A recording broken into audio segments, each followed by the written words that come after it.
Good afternoon. Welcome back again. A lot of people back again.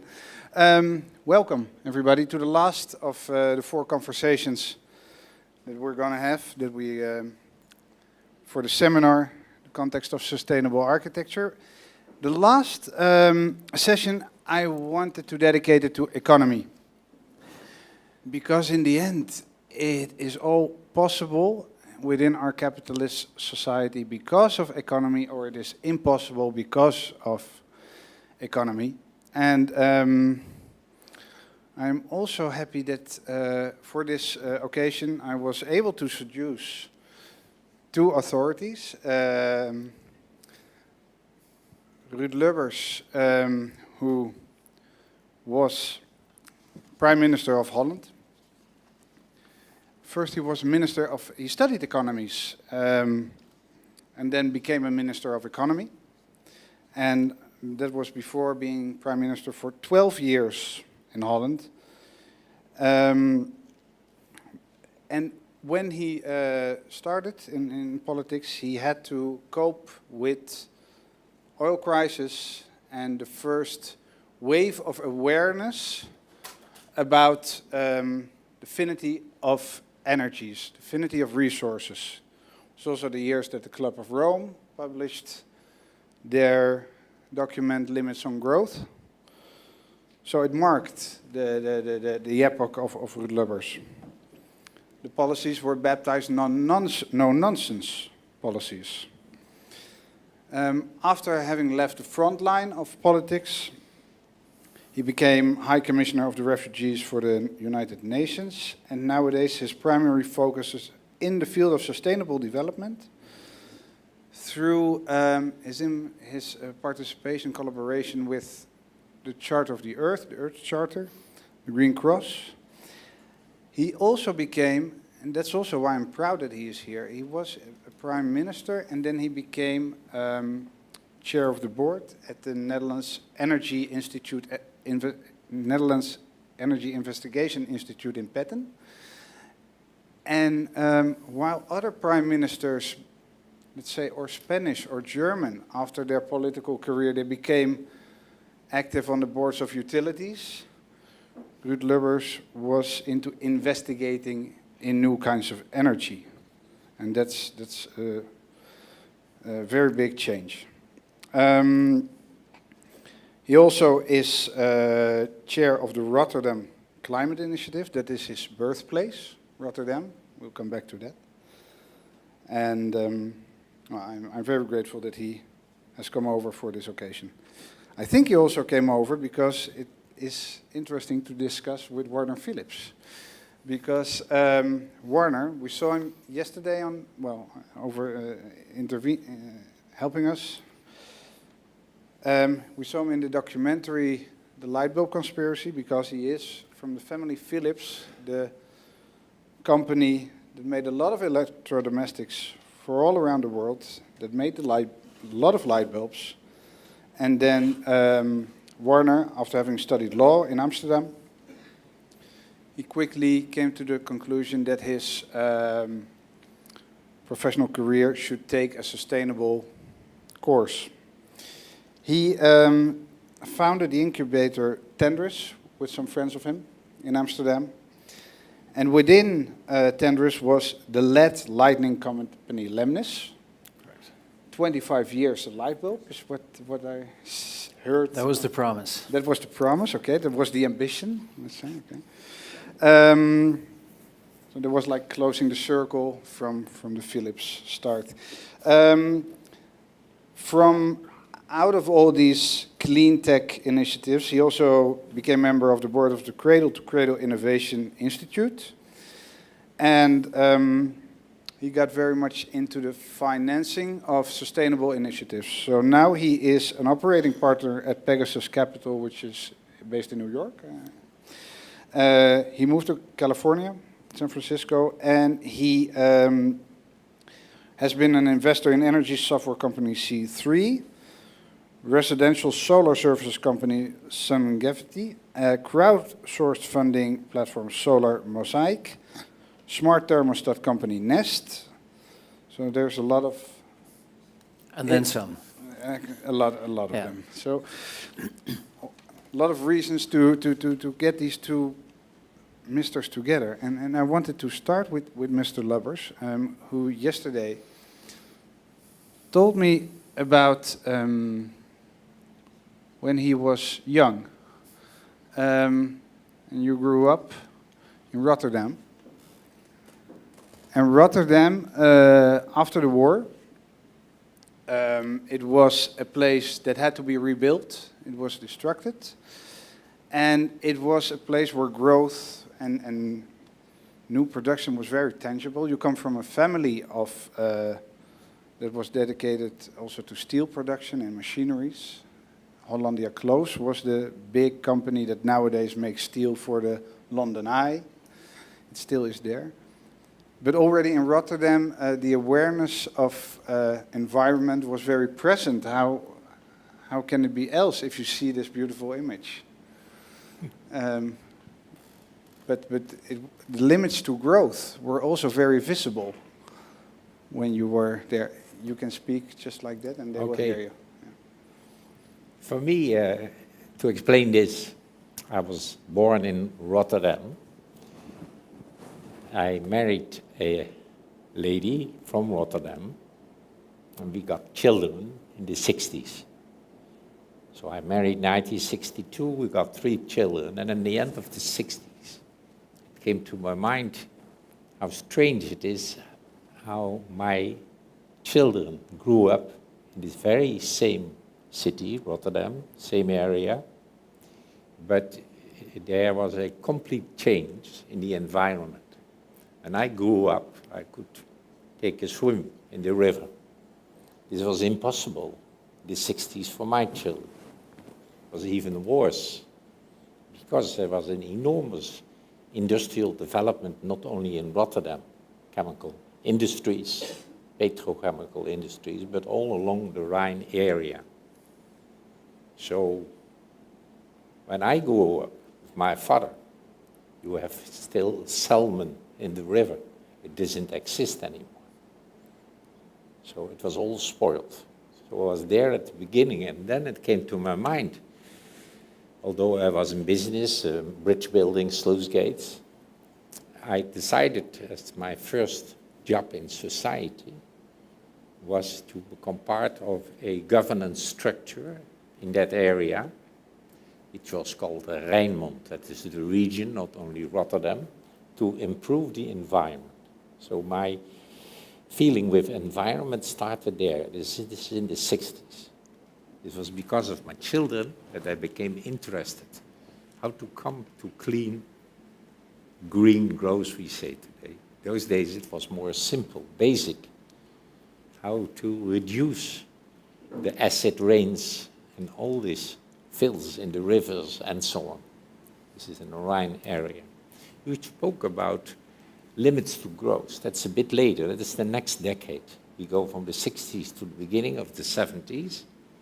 And then my eye came to, I was informed about this Club of Rome report.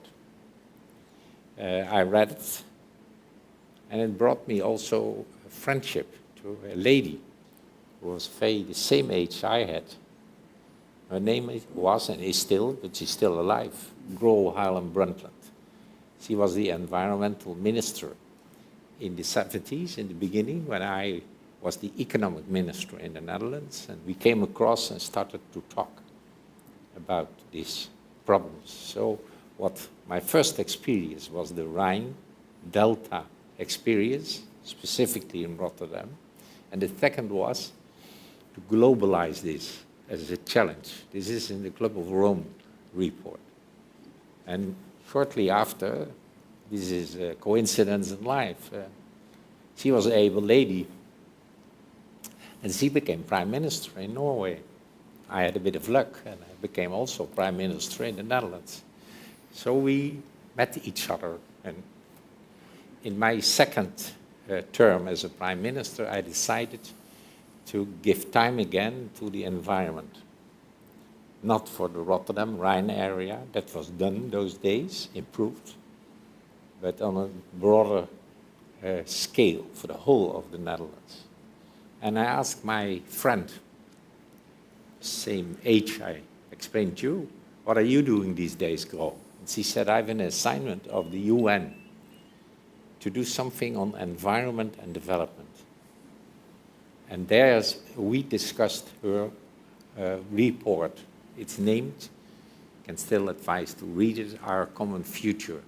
The basic idea was that she said we have to explain to the world that living in a certain time, you have to take responsibilities for generations to come. You should, doing your thing these days, not jeopardize their opportunities for the future. So this was the next step. So Rotterdam, the Netherlands, the world, Club of Rome first, but then with Grow. And then it came to 1992, when we were together in Rio de Janeiro. This is the well-known United Nations Conference on Environment and Development. A very interesting moment in history of life, because I grew up with a world in which you had capitalist countries, socialist countries, and non-aligned countries. And suddenly, it became one world. The whole world embraced the idea of market economies. Of course, there was something very positive in that. It's the ending of communism and a type of government that did not respect the possibilities of just doing business. Which I, as a guy from Rotterdam, of course, was very much in favor of. But at the same time, I was, with others together, a bit concerned. If you only focus on market economy, would it not harm what we call ecology? So there was a club of friends there who came to the conclusion, okay, fine that we go for market economy all over the world, but maybe we need an effort to go for ecology as well. And we named that Earth Charter. So we took time to work with a group of people to agree on an Earth Charter. And that, I remember that very well. We concluded that it was not only to be discussed in the UN and with governments, but very much with civil society.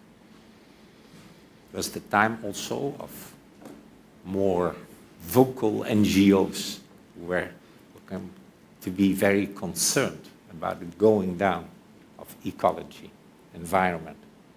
So the Earth Charter document is not a UN document, it's a civil society document. So I spent my time not on that. So it started with my children in the 60s, and it went on and on. And now you're here. And I'm here with you. Yeah. Imagine, architects are concerned. We are sincerely. Within architecture, we have some different ways of developing sustainability, and industrialization and efficiency is obviously one of the leading motives that we try to explore. And if I say efficiency, it sounds like economy. But an economy and ecology, as you already suggest, at times they are considered opposites. I don't understand it, because ecology, economy, as far as etymologically, they should be almost the same. You come from a family where the efficiency of the industry should lead to an efficiency in resources and efficiency in waste, and you also got that already impregnated by what your parents showed you. No, for sure. I mean, I think for me, if I take a step back in my history, I'm of the generation of Mr. Lubbers' children. I was born in the 60s, albeit the late 60s, 69 to be precise. I would say the first big influence in my life was that I was raised in a family by parents who grew up in the Netherlands just after the Second World War. So they had experienced what it is like to have very limited resources, especially when it came to things like food. And that meant that very simple basic values, like when you bring your plate to the kitchen, it is empty. It is entirely empty. You finish everything on your plate. And that's just it's a very simple, basic family value, but it was a very, profound one in my life to say, well, like, you do not waste things. So I think that was one. And then two, growing up very close to where the family business is in Eindhoven in the Netherlands, I also gradually got exposed to the stories about how my great-grandfather founded Philips Electronics, as Philips Lighting at the time. And how they started with a small factory in a small town in the Netherlands, in Eindhoven, and then they recruited more and more people because the business was growing. And as the business was growing, increasingly people came there, so they figured, well, not all those people, or most of them, can't afford a car, so we need to build homes for them. And then they started building hospitals and insurance companies and theaters and sports organizations. So there was a very strong sense of taking good care of everything and everyone that is involved with your business. And I think it's, to your point, we'll get a little bit more into it when we talk about ecology and efficiency, but at the end of the day, the whole idea that sustainability and good business should be contrary is, of course, utter nonsense. I mean, the better you take good care of everything you work with, all the materials, the products that you make, the better you take care of your customers. I would even say the more respectful you deal with your competitors, and the more successful in the long run you will actually be with your business. So they shouldn't be contradictory. The third big influence that I wanted to say before we move on is that when I was in elementary school, one of the I do not have a very good memory, but one of the things I do sort of remember was that there was a big issue with leaking chemicals and by companies upstream in the Rhine, and maybe Mr. Lubbers has a better recollection of what year that was. But that we did a project in our class about that to understand how the river started and goes through all these different countries and ends up in the Netherlands, and to understand how certain companies upstream were leaking chemicals in there and were not being punished for it. And at the same time, it's really interesting, I read a Barba Papa book. I'm not sure if you're familiar with Barba Papa. Are you? Some of you? Anyway, a very colorful family of animals that can change their shapes. This is a book from the 70s. And in that book from the 70s, they actually leave the city because it becomes so dirty and polluted. And they go outside and they find ways of using solar technology and wind and water power, hydropower, to power a new village and the animals, and eventually actually go to a different planet. And then all the people on planet Earth basically call them back and say, we miss you, all the animals, sort of like the Ark of Barba Papa instead of Noah's Ark. And having grown up in a family that is quite religious and knowing the stories of the Bible, and reading this cartoonesque, up-to-date version of what we are doing to our planet today, and having to escape it to another planet because we think it's going to be better there, but it's not. It's just the wrong way of doing things. We only have one planet Earth, and it's a beautiful planet, and we need to preserve it, and we just need to get smart about how we do it. So these are just three very key, things that I experienced in the younger part of my life. And then after I left law school, I worked for a venture capital firm, so I learned a lot about investing into businesses, what made businesses successful, what made them fail, different styles of leadership, different kinds of strategies.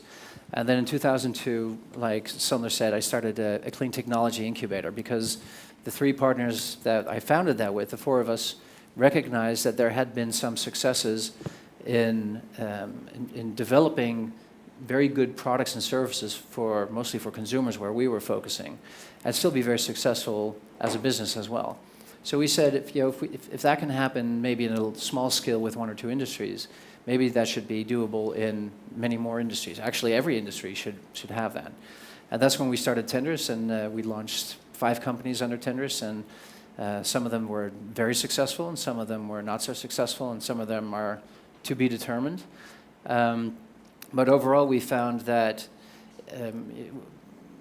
I defined for myself, anyway, at that period of time, that my mission in life would be to develop superior products and services, mostly for consumers, because that's where my interest lies, to demonstrate to people that it's easy and attractive and rewarding to switch to sustainable lifestyles. It's something that architects, we could at least learn from your enthusiasm. I mean, we have a lot of work at times convincing our clients to do the the ambitions, to realize the ambitions that we pretend to put into a building, and Yeah. it costs a lot. But you pretty soon had it very clear that if you can transmit the message, and if you have the right product, consumers are convinced, are to be convinced, and the business can sustain itself, can make benefits. Yes, absolutely. If you are, Well, I've seen a lot of examples. I've seen them firsthand as an entrepreneur. And you have the first company that my partners and I started was a marketing and sales company for renewable energy in the Netherlands. So we were those annoying direct marketer guys who would call you at home and say, hello, this is Durion Energy. How are you doing today, Sander? And you said, oh, I'm doing fine. You're like, oh, telemarketing. I hate those guys. And we said, well, Sander, do you have electricity at home? You're like, yes, of course I do. I said, well, actually, not everybody on the planet does. So congratulations, you have electricity. This is a very cheesy commercial pitch, just to be clear. Would you like to have that same amount of electricity next month at 10 to 15% discount to what you're paying now? I said, yeah, why not? You're Dutch, right? So you would say yes. And most people actually do that too. So, and then we said, you know that there are ways of producing this energy, of generating it from sources that are sustainable, like from the wind and the sun and from hydropowered. Is it okay with you that this is really sustainable energy and that's really good for the planet and for, against pollution? And you say, yeah, of course, that's awesome. Please sign me up. And we would voice log the conversation and we'd sign you up, and it was very aggressive. It was an opt-out scheme, so if we sent you a contract, you didn't respond, you were a customer de facto. So we called 3 times all of the Netherlands, 7 million homes, 3 times over. And not everybody picked up the phone and somebody just threw it on, but we converted about 10% of all Netherlands homes to renewable energy in about 5 years. And merged that company with another company, sold that to a British utility called Centrica, invested about $500,000 and sold our stake for about 40 million euros 5 years later. So that was a huge success. And of course that was subsidized, just to be clear, okay? But then again, many fossil fuel companies and energy utilities have been subsidized as well. So, and even actually when the subsidies were reduced, we were very successful because we had a much more lean and mean marketing and sales organization. So that was the first one. The second one was a credit card business where we would show people the carbon footprint of their transactions. So what we did is we would work with the leading authorities when it came to LCA, like life cycle assessments of the carbon that is related to products and services that you buy. And we put those in a basket of goods, and we then knew that if you spend money at a restaurant, your average carbon footprint would be 2 kilograms per euro spent. And that if you spend it on a utility, it would be 7 kilograms per euro spent. And those need to be regularly updated, so we work with third parties and we work with environmental organizations to assess whether this was actually the right way to calculate it. And then we'd also offer those people to offset their carbon footprint 100% by investing into renewable energy projects or carbon offsets. And that too was actually vetted by NGOs. We figured, if we want to do something that's commercial, we want to be sure that we can point to very credible organizations like PricewaterhouseCoopers, like Conservation International in America, like all these organizations that will vet the models and vouch for the credibility of it. Now the interesting thing was Visa came to us because this was a Visa credit card. Visa came to us after about 18 months and they said, what are you guys doing? Because your credit card is the most profitable credit card program that we have in our portfolio today. Because what turned out is that specifically early adopters were the people who understood the problem of the environment. So they understood the concept of a carbon footprint, which is not an easy concept to get actually, and to understand. I mean, many people today still don't know exactly a carbon footprint. I mean, what does carbon look like? What does it smell like? What does it sound like? What is carbon? But so we had higher educated people. We did have people with higher income, so more affluent people. But it turned out that the people who are in those two categories, but also are more environmentally responsible, also are more financially responsible. So these people spend more on their credit card. So we had more fees on commissions. They had higher revolving balances, but they had lower default. We had 80% electronic statements, so that again saves not only paper and sending that in the mill, but it also has a higher, that saves you another €8 or so per year on the model. So this was a highly profitable model. We licensed it to the Dutch Rabobank later on, became even more successful. So this again was a model where we said, well, we can help make people more aware of what their carbon footprints are. We can gradually try to educate them about if you fly this, if you would fly Virgin America, who has a new fleet of aircraft, then your average carbon footprint will be lower than if you fly with United, who has a very high carbon footprint because they have an old fleet of aircraft. And because that's a lower carbon footprint, we can actually give you economic rewards as well. We can economically incentivize you to lower your carbon footprint by flying with more energy efficient airlines. So the growth of this company stalled a little bit during the economic recession because people were not willing to pay anymore for something that was related to the environment. So it's a company that sort of stabilized and now is back on a growth trajectory again, one of our tenders companies. But it's another example where you can actually launch a product, create a great service and insights, empower people to make informed decisions, and still have a very good and successful business. What I am, please react. Thank you for the very encouraging experience you described. I like to follow up with a failure of me. You said something about what I did when I returned to the Netherlands as High Commissioner for Refugees. It was a UN job. I decided to give attention again to the environment. Those days, climate change was coming on top of the agenda. So I formulated the Rotterdam Climate Initiative. And I thought I could take advantage of my early days in the Netherlands as a young minister, when we, next to this enormous gas field in Groningen, the north of the Netherlands, we had started to explore small fields in the North Sea.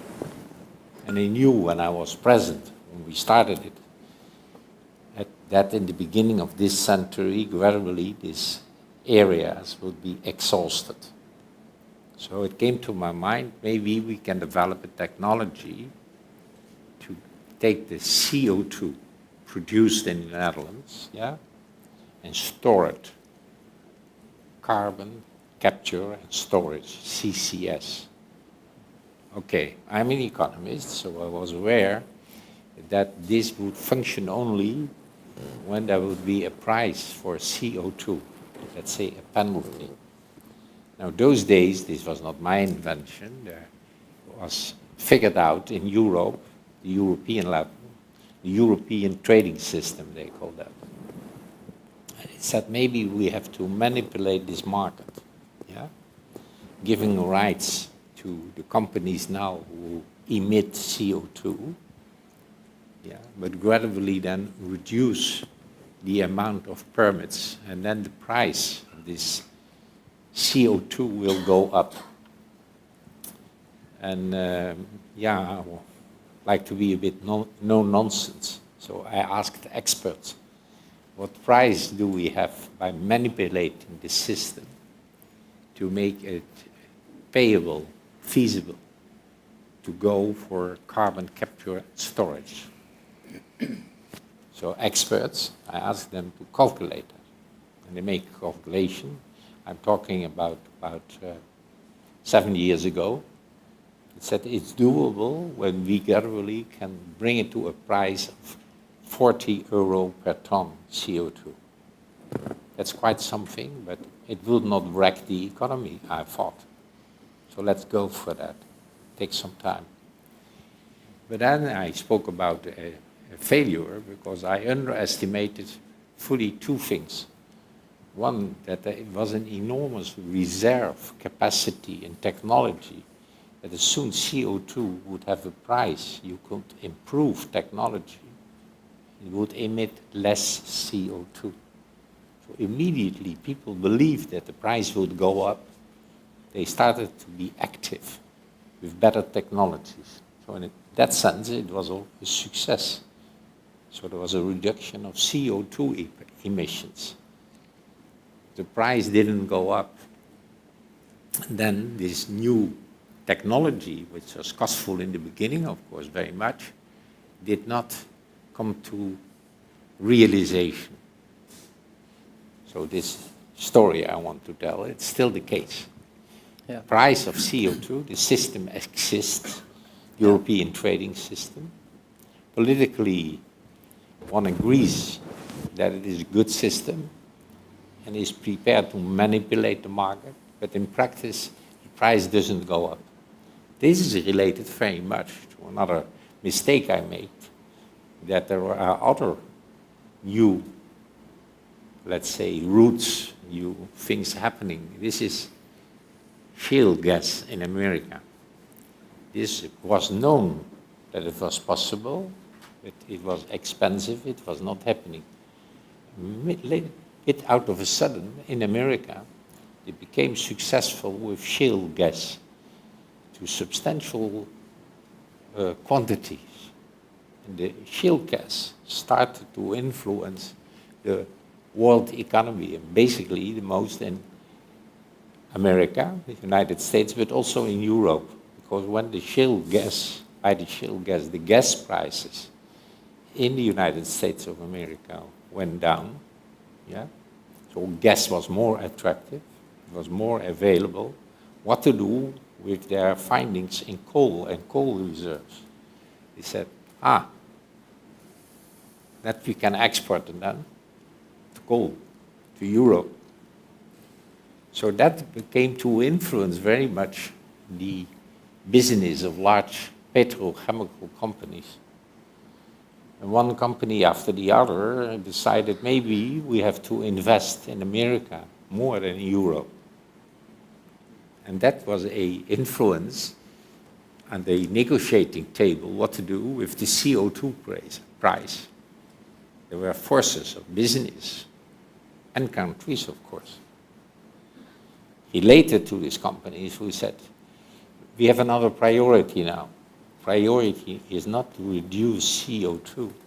The priority has to be to keep that business in our country. And there is a threat that it will go to America. So now we are in a different situation. And this poor Mr. Lubbers is now a honorary chair of the Rotterdam Climate Initiative. But this is not a success, it's a failure. So I had some luck in my life. I have still the intention to find a way to go forward again with this. The climate problem in the world has not reduced. We see the reports of Mr. Pachari in New Delhi, who is chairing this, and he warns that the problem is not becoming less. It's even more already. So the climate change is not taken care of for youth generations. Talking about decades from now, where you travel around the world, you see already climate change is happening. It's affecting a number of countries, regions, so it is very real. But at the negotiating tables between governments, talking also with companies, is the reality of shale gas, the differences in business opportunities, and a general attitude to hell with climate initiative. Our problem are the profits tomorrow, the day after tomorrow. So we are becoming more short-term thinking now than we were 20 years ago. So this is a bit of a, this after the success story of Warner, I think I have to be honest. Yeah. We should. Well, I think it's important to. Yeah, we're all here to learn, right? We're here to learn, sustainability and architecture in that context. And I think one of the things that I deeply appreciate, that is not very Dutch, by the way, but it is definitely very California, where I live right now, is where people share their successes, but they also share their failures. And I wouldn't go so far as to say they celebrate those failures, but if there's a failure and you learn from it, then obviously it was an investment in the future. So it's important to learn from that. And it's important to learn that that was an approach that maybe in that time and in that context didn't work. But we will be able, and we will have to figure out a formula to regulate the way we deal with carbon. And whether it's a carbon tax or it's a cap and trade, or whether we finally figure out how to calculate the externalities of everything that we buy and consume and put that into the price so we actually pay the real price of everything we consume. But we're going to find a formula eventually, and the only way we're going to get there is if we try things and we keep on fixing it as we go. And one of the reasons I'm very optimistic is because after having seen a couple of entrepreneurial successes, some of which I was involved in as an entrepreneur, some as an investor, some that I'm not even related to, and some of these have a lot to do with the topic of efficiency. They're just massive successes of companies that aren't even presented today as clean technology or sustainable businesses. But they're companies that provide the software and the technology so that people can provide ride sharing to each other. There's companies like Uber and Lyft in America, and I'm sure there's a couple in Europe, who make it easier for one person who has a car to drive another person who needs a car or a ride to go from one place to the other. This means that if we do this properly and this scales properly, we can use the fleet of cars so much more efficiently than we're doing today. And the same is going on with a company called Airbnb that makes it easier for you to travel to another city in Spain or another city in Europe or across the planet, basically, to go to another city or another place and rent somebody's house or even a room in their house. And it even is so ridiculous, welcome to America, you could actually rent their couch. So if you just wanted to go to somebody's house and sleep on the couch, you could pay them $50 to do that. You could have dinner with them, you could meet someone. And this is, I think to most of this sounds like very strange, like, whoa, so that's a little too much, too personal for me. But there is a generation growing up today that is meeting people on the internet, that is connecting. If we're best buddies, we're probably communicating to each other like this if sitting next to each other than just talking to each other. This is a generation that is communicating differently, that is living differently, that works in a very different kind of way.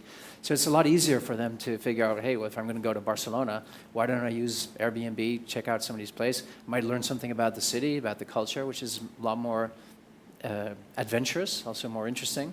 But it also means that in a world where I believe, if I look at Barcelona, which I don't know that well, but it's a place that I'd love to come back to many times, it means that if many other people who I know who love Barcelona as well say, we'd love to go there, but you don't want to build the next hotel left or right, that means that the infrastructure that is there that can be rented out to people is going to be used, again, a lot more efficient. And it will be really interesting from an architectural trend to say, how can we design or redesign or retrofit homes in a way that these kind of business models that the next generation of people love to use when they travel or when they transport themselves or when they share stuff in their homes and in their neighborhoods, how do we design for that?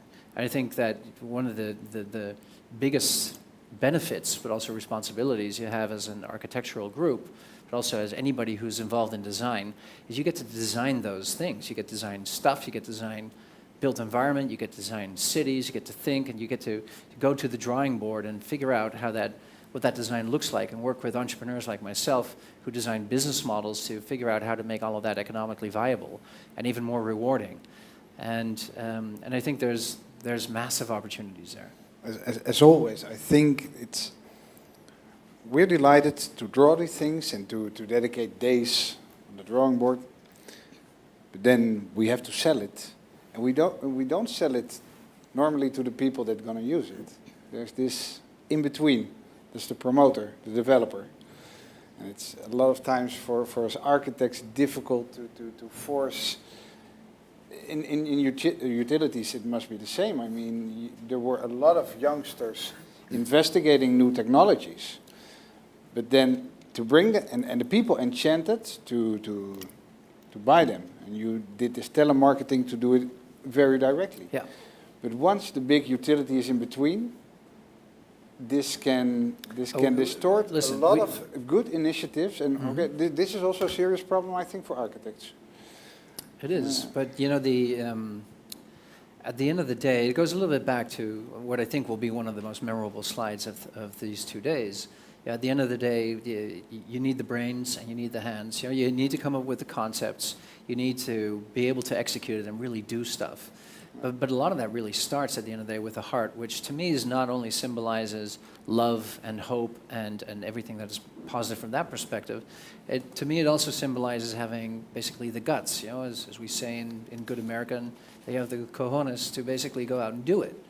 And that requires that people are not afraid to go up against the incumbents. And when we were selling renewable energy in the Netherlands market, you know, in the beginning, there were 14, 15 startups trying to do that, and all the big utilities that were trying to sell, they were actually marketing renewable energy, and we were selling it.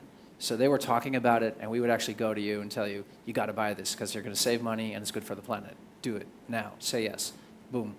And you have to be comfortable with doing that, and basically you're picking a fight with big guys, and it's almost in every single industry. And a company that I recently invested in and recently divested is a company that makes a smart thermostat. And they knew they were going up against Honeywell and all these big companies that make dumb thermostats, ugly, dumb thermostat that you want tucked away somewhere on a wall that nobody sees. And these guys were ex-Apple guys and ex-Google guys, and put together those two talents who really are phenomenal at design and know how to make a beautiful product that you want to see on your wall. But not only that, but works with sensors and algorithms that know when you get up in the morning, when you go to sleep, when you're in the house, when you're not, and helps your thermostat basically set itself. And you can override that if you don't want it, but basically the thermostat sets itself, so it helps you save energy. So these are two technologies combined that basically offer a superior customer experience that people are even willing to pay. I forget what it was, but like $280 or something for a Nest thermostat, even though you could get a simple thermostat for $40. So people are willing to pay a lot of money for something that is beautiful and designed and will actually help you save a lot of money. So, but one of the things they did is they decided to not go through retail first and not go through utilities first, but go directly to consumers and market this properly, get some couple of famous guys out there. It's a very American way of doing business, so forgive me for that. But they got folks like Leonardo DiCaprio, who is authentically, deeply cares about the environment, deeply cares about energy and energy solutions, and they got him to promote this product. And therefore, there was this whole buzz around it. You get all these early adopters who say, I want to buy it. They share all of that information with their friends. By now, everybody who knows marketing understands that the most effective way to acquire customers is to go through their friends and family. Referrals is just the most, if an advertisement tells me to buy something, I'm like, okay, maybe. But if my best friend says, hey, I got this really cool product, you got to buy it too, then I'm much more likely to buy it. So going through a very different business model to sell a very different product that is highly threatening to a lot of big technology companies, big utility companies as well, is the way to go. And that's how they established their early adopter base. They grew from 0 to over $100 million revenue in less than 3 years. And a few months ago, they were sold to Google for $3.2 billion. So it's a very successful investment, very successful product. And a lot of it actually is sort of the next generation of what I would say sustainable products and services. What was lacking in previous generations, or the previous generation, having done this for about 12 years, in the previous generation, there was not enough financial innovation, there was not enough business model innovation, and there wasn't enough design. There was sort of this assumption that if you wanted to say, you should be willing to pay a little bit more money for a compact fluorescent light bulb, which in my humble opinion was an inferior product to the incandescent, other than energy efficiency. It was an ugly product. It took a long time to turn on. It was not properly dimmable. If you looked at yourself in the mirror, and I come from a family where especially the men are very vain, you look in the mirror and you look like crap. So the product was really just not a good product. So now we're moving to a technology that is more energy efficient with LED lighting, more energy efficient, lasts longer, better quality light, better lumen output, better dimmability. And there's been some glitches, and when I said with a smile the promise was 25 years, the other first generations of LEDs did just not live up to that expectation. It's one of the things we had to overcome. But we're moving towards to lighting products that are not only energy efficient and long lasting, but they are highly controllable. They will be highly intelligent. We're working together with the lighting company that I'm working on the board of now. We're working together with Nest and other companies to hook up lighting to that smart thermostat. And this is just providing a better, even superior lighting experience, ambiance, controllability, everything for in your home. And it will even go so far, very simple, that there will be apps that when I'm in the NH Hotel just around the corner, that by the time I check in, by the time I get to my room, the thermostat will set the room to my temperature preferences that the system already knows I have. The lighting will be there through Spotify or Pandora. They will already have the music set up. And putting all these things together just create a better customer experience, but it also helps the hotel to save a lot of energy and money. So it's better for me, it's better for the hotel, and if the company finds the right business model and financing and has superior design around it, then there's no way that this is not going to succeed. And this is viable, I would argue, in almost every single industry and every single product. When Warner was talking about big utilities and big enterprises, you wanted to say something? I like to say a few words about this because you put this here, I think. No nonsense, efficiency, business. I want to dwell 2 words with no nonsense. It's a more personal remark because I was 12 years Prime Minister. And at the beginning I decided to make a motto. And I called myself the no-nonsense Prime Minister. So that's charming of you that you put it on the top, no nonsense. I got the impression myself that the people thought often about politics. There's a lot of nonsense. We need a guy in charge who has this theme of no nonsense. So I repeat it now. Now listening to Werner, he explains us that there is an enormous opportunity with new technology and basing yourself, people who have a feel for no nonsense, so that you can make it clear that something is, you don't use the words, I'm going to tell you that you have to practice more efficiency. No, it goes one step further. Crap the nonsense out. And then there are vast opportunities. So I want to state that first. And that's, of course, an optimistic story, because there you put trust in people. And for you, as architects, to relate again to human beings will be a good thing. So that the architecture and architects are not considered as highbrow people, very cultural, above the ordinary people. But that you link up with the ordinary people, you find that again, that feeling.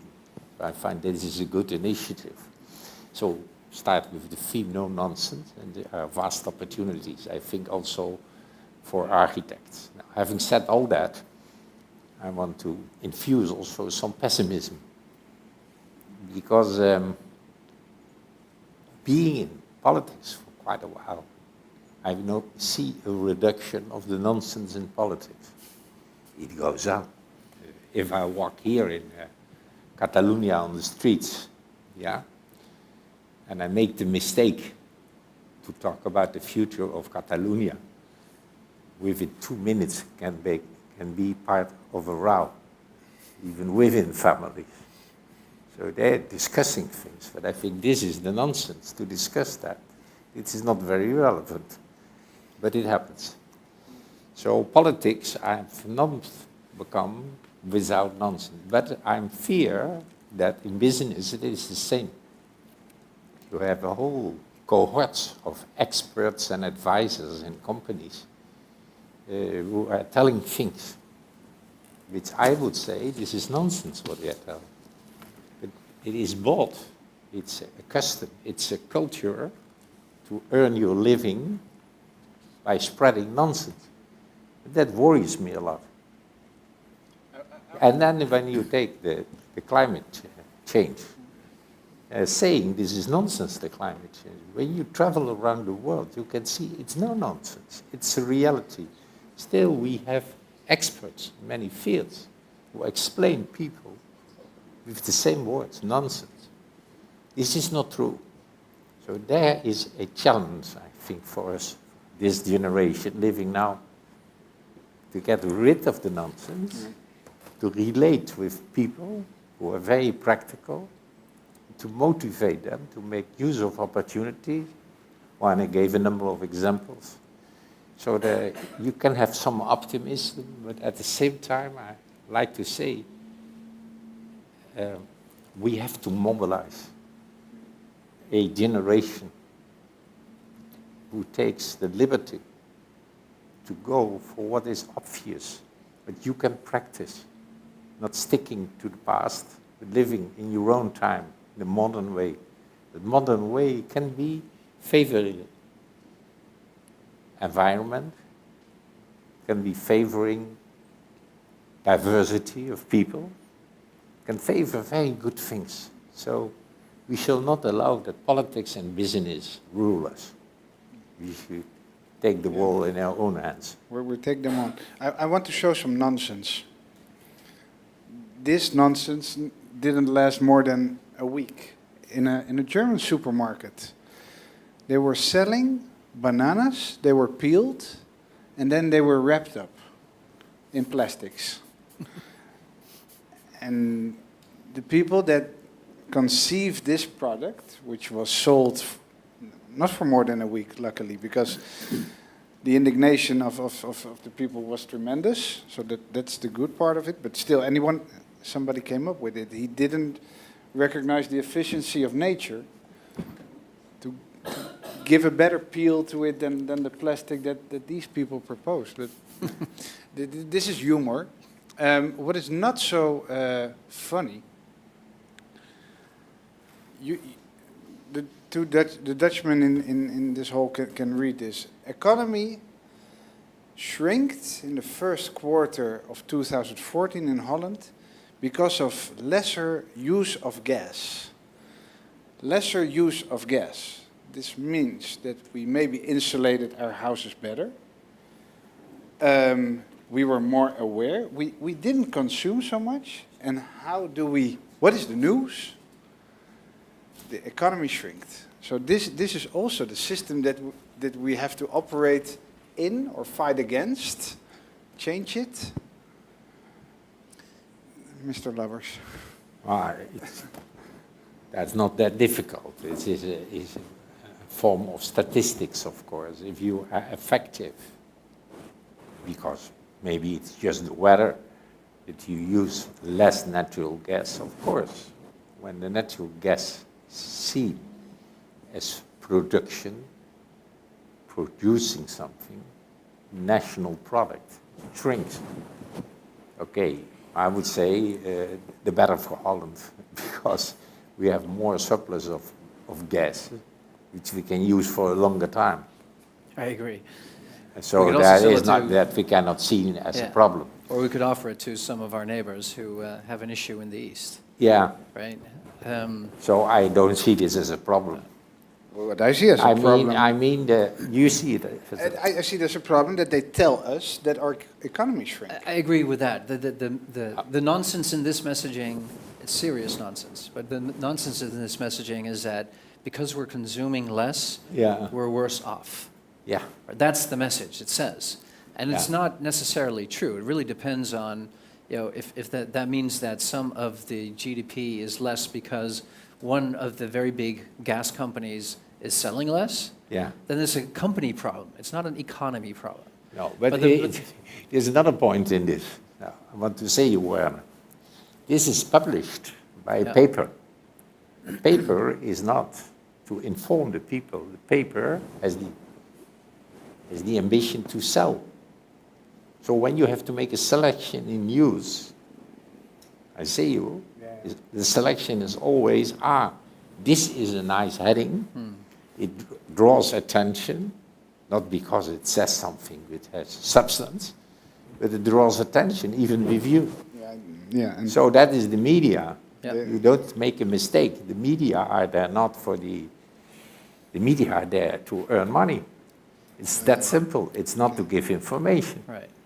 So there's actually the challenge and also the opportunity for new media to demask this kind of nonsense.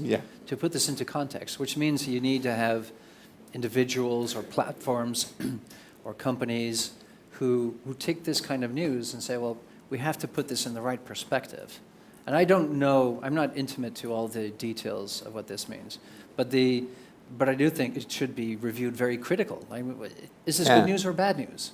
Yeah. Because basically the way it's presented is bad news. Yeah, The way that we look at it, it says, that's well, the reason this that very it is relevant. done that way.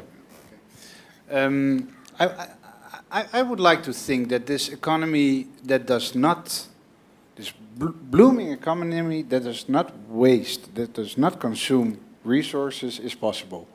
Now, Warner, you are on the Cradle to Cradle Innovation Institute, and we said we're not going to give a lot of master classes these 2 days. We're going to have Good, because I'm not a master. Yeah, okay, no, but there are some. I mean, people are used to cradle to cradle more or less. Nevertheless, it's good to go over for one moment, and a concept that is cradle to cradle 2, step 2, the circular economy. I think these are.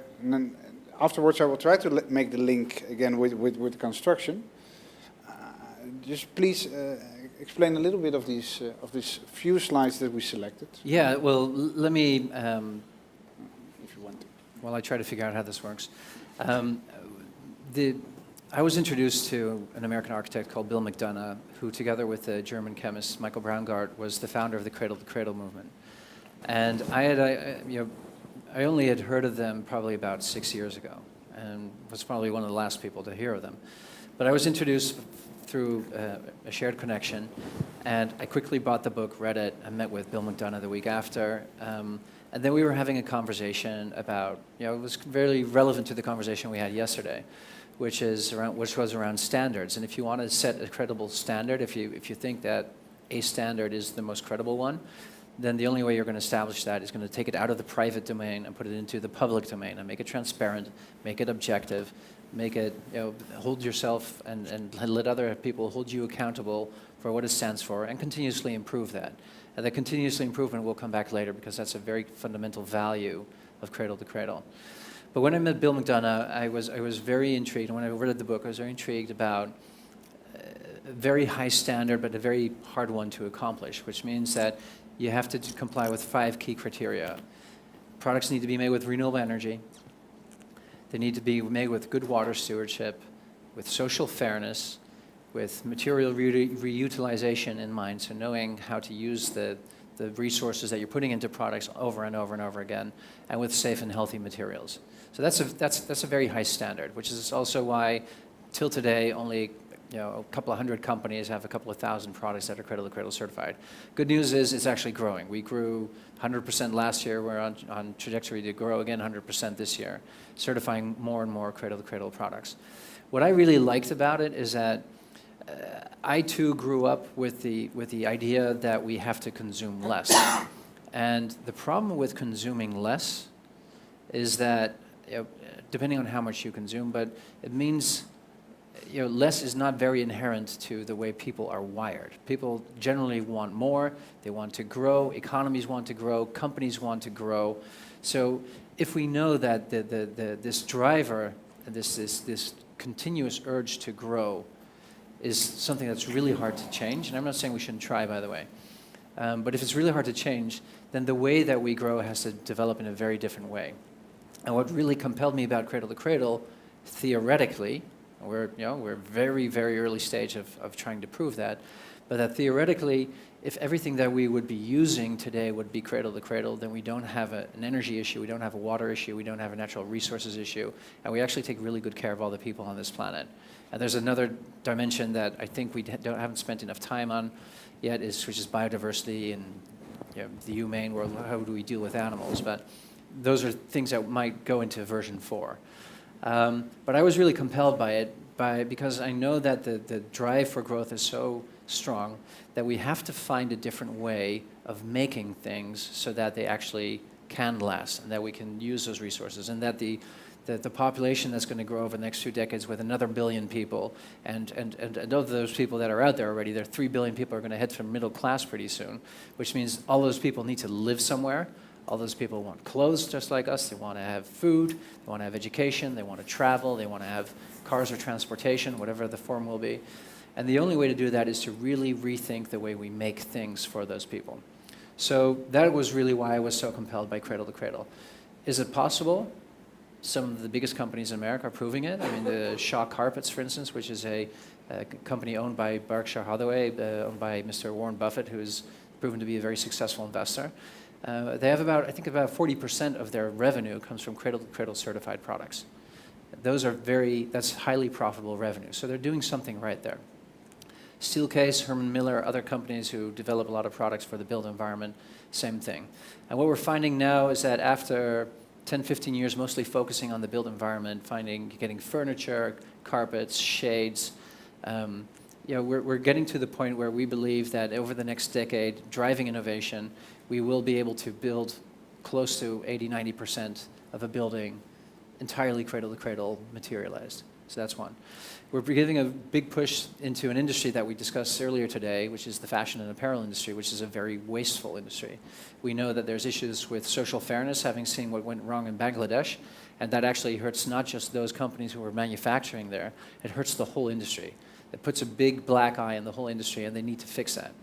We know that a lot of the clothing we wear has very nice colors, but to create those colors you need dyes, and a lot of those dyes have chemicals, and a lot of those chemicals end up in water. So we have to figure out better and smarter ways of how to treat that water. Renewable energy is a more general opportunity, and then there are things like material health. But what I find really interesting, actually, again, going to the opportunity part of this, is that we're in the last 1 or 2 cycles of the fashion and apparel industry trying to become more sustainable. It was always perceived that a more sustainable clothing product was either not sexy from design, it wasn't comfortable from a development perspective, and now we're getting to the point, really interesting, that some of the very biggest top brands in every sort of market segment are really focusing on getting this right. We've done a collection of cradle-to-cradle design products with Puma. We are working together with Kering, which is the parent company to Gucci and Yves Saint Laurent and a lot of other top fashion brands. We're working together with Hennes & Mauritz, H&M, which is one of the, in my humble opinion, one of the most wasteful, because they design stuff that will last less than a season to wear, and it's designed to fail. I mean, that is planned obsolescence in its purest form almost. And yet there is a strong demand in the market, so it seems, to buy things that will not necessarily last because we want to wear new stuff next season. So there's a huge challenge to fulfill that, but there's an incredible interest and desire from the clothing and apparel industry to fix it. And this is becoming a huge opportunity. And you wanted to talk a little bit about cradle-to-cradle and circular, I believe. Yeah. So I'll let you... You prepared this. What? This is clear. Yeah. The making of things is destructive. Mm-hmm. Then you said that these are the opportunities.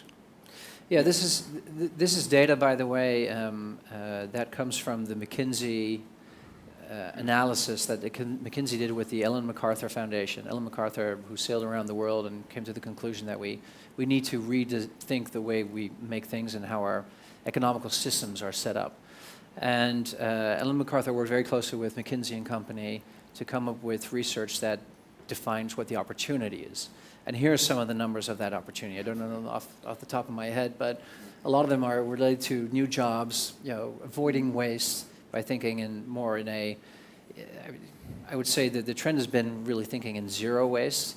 And the way that we like to think about it in Cradle to Cradle is that there's just eliminate the concept of waste. Basically, if we design products in the best possible way, then we will design them so that they can and will be reutilized. So these are some of the numbers that McKinsey drummed up to say that here's the opportunity. Yeah.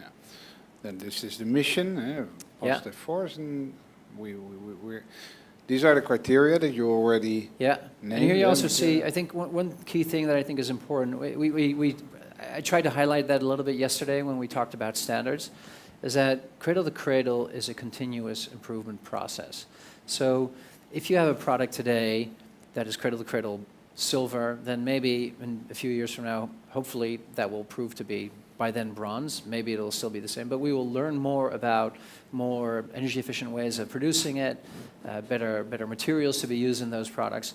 What we really want is for people to continuously think how they can improve the quality of products. And I think a process. And rather than going back to the perfect is the enemy of the good.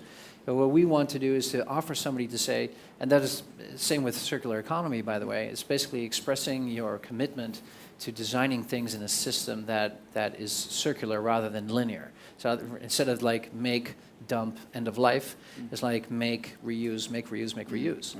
And these, this sort of, it's one of the things we're trying out. It used to be just one standard, and we moved more towards bronze, silver, gold, platinum, for people to be able to start somewhere and move up and continuously improve.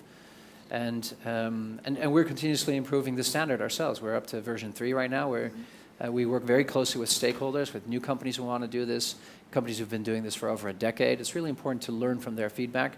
We're also helping drive innovation. We have innovation prizes that we award each year for companies that come up with innovative new packaging materials, new building materials. And Bill McDonough, actually, who I was on the phone with earlier this afternoon, he's working on a modular building system so that it's designed that at the end of a lease or after a 15 to 20-year term, you can either release the building or you could take it apart in a way that's a lot more easy and you don't have to demolish it for $100,000. So there's massive opportunities also in thinking how to design buildings from a perspective that those materials can be reused so that they shouldn't depreciate, but ideally retain value or even appreciate because you can use all the materials that are there. This was the circular economy. Well, here you explain a little more. Well, I think more of the same, key difference is a lot of people confuse the two. What's circular economy?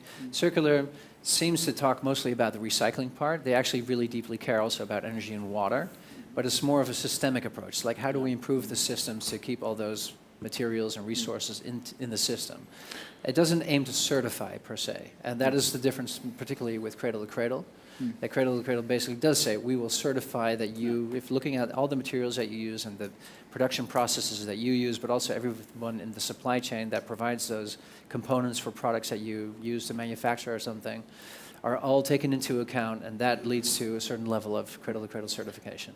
We also said yesterday it might be very well that somebody takes lead, Cradle to Cradle, Verde, whatever standard as a tool to design, and then doesn't certify. That does not matter. Then No, it doesn't. It doesn't matter at all. I mean, I think I would only say that if you take, I mean, it really depends on whether you see a certification mark as a brand that adds value to your product or your brand and can generate higher value in the broadest sense of the word, right?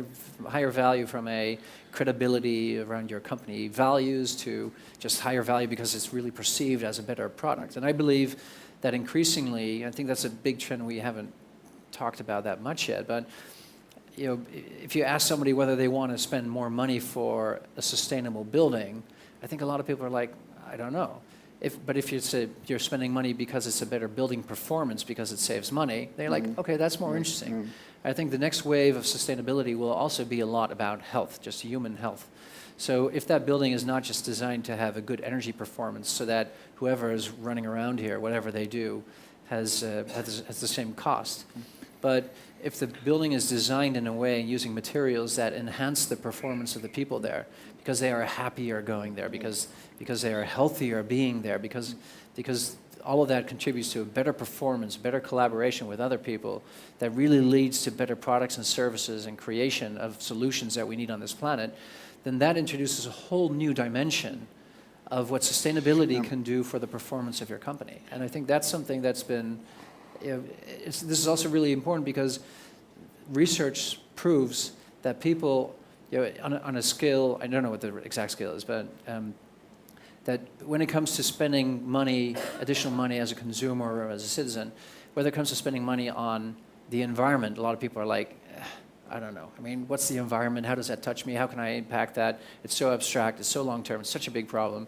Now, if I can spend a little bit more money on protecting rhinos in Africa, that's closer to my heart already, actually, than the environment. Now, if I can spend something on kids who need to go to school in other parts of the world or even in my city, that comes even closer to me. Now, if I'm going to be spending on things that directly relate to my personal well-being and my health and that of my family, then that's particularly things that are people are willing to pay for.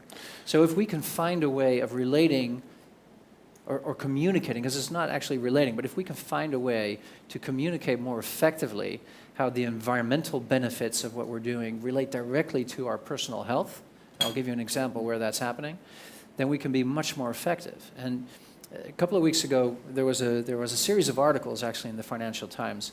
One, Chinese economy is going to be bigger than the US economy in the next year or two. Two, pollution is off the charts.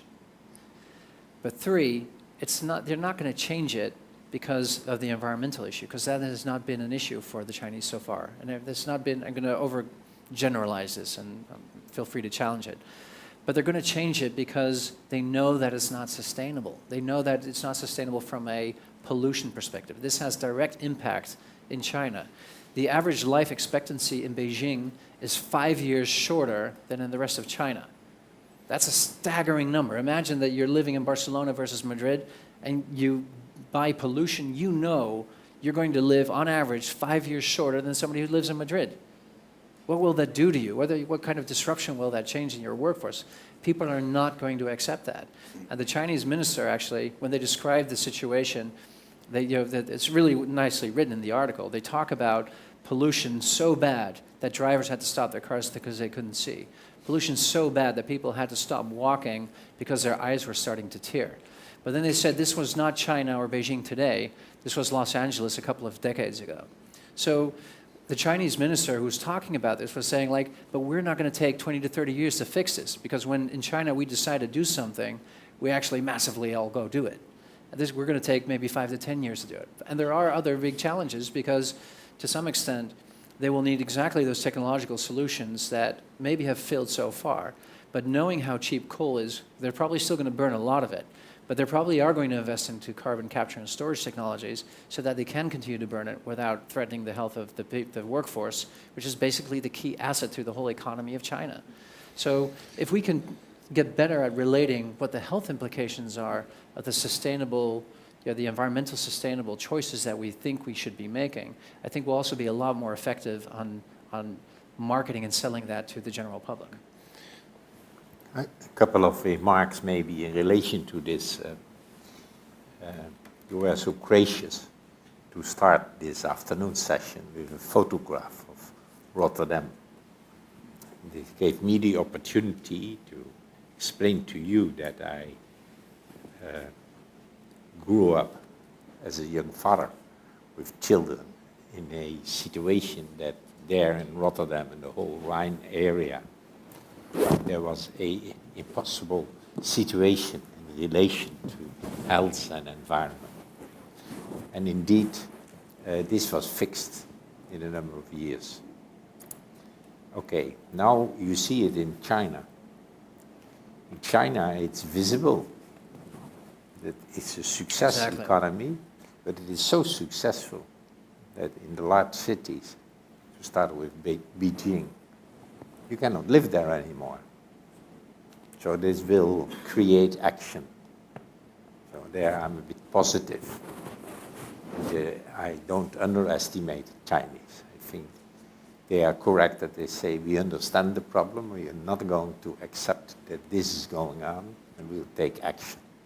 This is the good news happening. But what I fear is that still in climate change affects the effects for the human beings are so invisible still. So it is discussed in political arenas, but it doesn't lead to action. And there I'm very worried. So there, where there is an immediate effect on human health, there I expect that people in all countries of the world, and to start with China now, you see it, they will act. But on climate change, I'm more worried that we know it affects. It's happening already. Climate is already changing. There are risks. It's understood, but it doesn't lead to action. I'm worried. I gave you the example of my own failure with the Rotterdam Climate Initiative in Europe. But there's more to say about that. So there I'm really concerned. I don't find the methodology to do better. I just want to share that with you. Yeah, I share that concern, just to be clear, absolutely. And I think the tragedy, it's a double tragedy. Number one, we'll need more disasters for people to become more aware that they need to do something. That's one. And two is that many of these disasters, which will come in very different forms and shapes, it's not just floodings and droughts, but it is also the way we grow our food and where that food will be accessible. So a lot of these disasters are actually going to happen in places, maybe a little bit more slowly in places where people actually don't have necessarily the means or the intelligence or the education or the network or the experience that all of us have to deal with these problems. These tragedies are going to happen, and they're going to hit the people who are the least fortunate already. And that is really a double tragedy. And I think that there's a massive responsibility for all of us to help avoid that. And the strange thing is, when you look back, I'm a bit older, to the past, I have seen moments in history that there was action. I give you one, ozone layer. Yeah. We had the CFKs, and we said there's a problem. When I look back, governments, countries took action. So it is proven that it is possible. Still, for me, it's a mystery. Sometimes there is the needed action taken, but often it doesn't happen. No. It's still a mystery for me. Which How can it disaster is possible necessary? that these reports are there? But it seems as though if something which... On pollution, products can become waste. Waste can become a nutrient. And then you get to this cradle-to-cradle circular economy, whatever. A lot of times I think this concept, this circle, is difficult to close because a product goes from one person to the other. And who will get the benefits from the waste? Who will get the costs of the pollution? There are some people in this room that are with Interface, the carpet company, and they are not certified cradle to cradle, but they are inspired by circular economy. Absolutely, I might say. I can explain how their product works, but maybe they better do it themselves. I want to give the microphone. Please present yourself. My name is Fernando Gabirondo. I'm the sales director for Spain and Portugal. I'm working for Interface since 20 years ago, 21 by the way. And that was 1993 when I joined the company. And in 1994, Racy Anderson, our founder, just had a vision, and he said, someone like me should be in jail. That was starting the changing the game at that point. So 1994, 20 years ago, we started with very small internal initiatives. The employees, then the suppliers, all kind of suppliers, raw materials, transport, whatever. Many key initiatives that now are very common in many companies, like, for example, miles of traveling for trees. That was very simple, but now it's quite common. So after 20 years, I have a list of it can take like 1 hour just to summarize 20% of the things that this company has done. So I think there's a lot of confusion in the market. There's a lot of confusion in the concepts about eco, whatever, ecology, about recycle, what is better, natural or synthetic. So what is better, something coming from the oil? Most of the more sustainable investors, at least, are oil companies. British Petroleum, Shell. So Interface, the main product comes from oil. Nylon or polyamide or polypropylene or all these kind of yarns we use are coming from oil. So just, I try to summarize because this is so exciting that can take hours. One of the easy things we learn is something that Philip's already mentioned in a different ways, less is more. Less is more is, why don't we use, the banana example is great. Why do we use more yarn to perform when we can do with half or 70% less yarn? That's a principle, because when we have the waste, we have less waste. And if we take that waste and we recycle again, perhaps the definition at the end is a cradle-to-cradle concept. So, but it's closing the loop. That was Ray's principle. So the yarn will become yarn again, the backing will become a backing again, and whatever other pieces of a simple square 50-50 carpet will become sometime again another carpet. But Fernando, the most interesting, as a matter of fact, of your company, when I cannot go to the webpage right now, but when I go to the Spanish section of it, you offer services.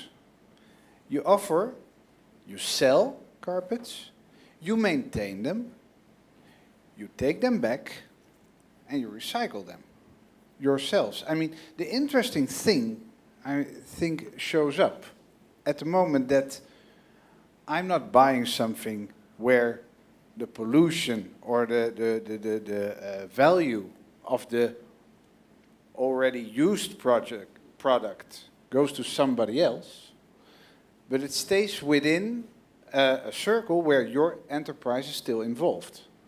I think this is a difficult thing to implement, and you go against a lot of barriers and a lot of mechanisms that liability. Somebody breaks his leg because the floor carpet was not well placed.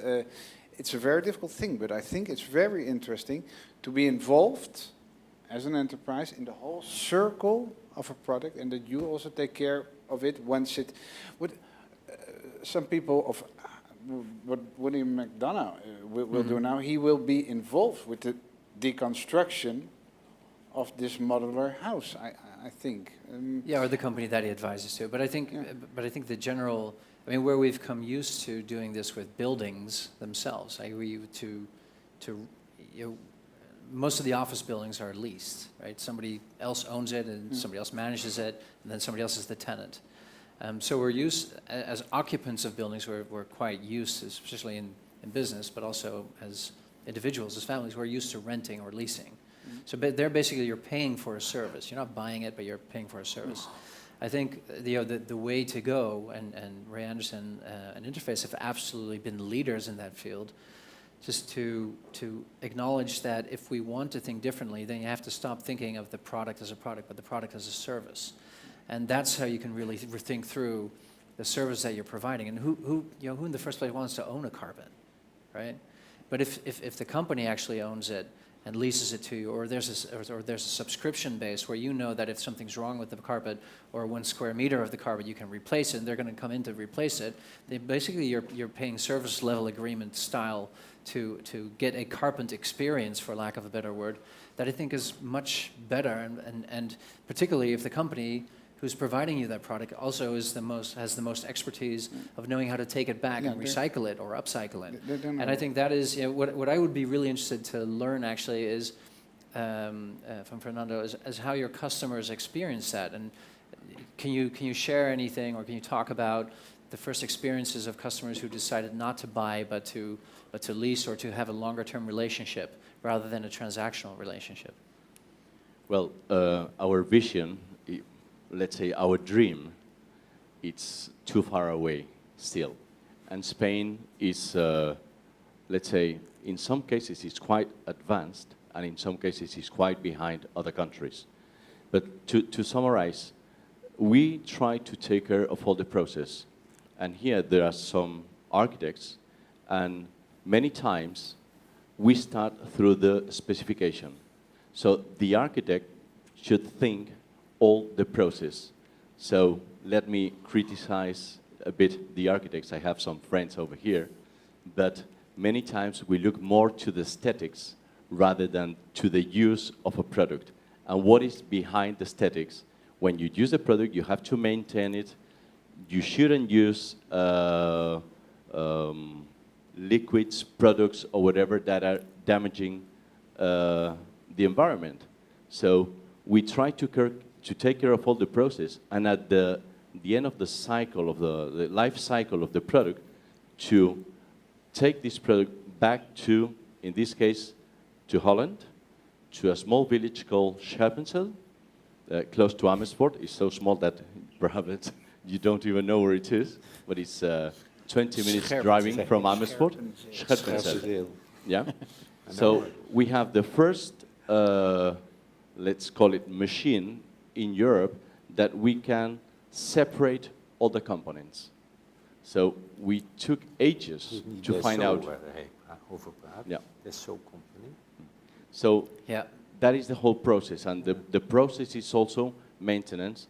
And probably behind your question is about leasing.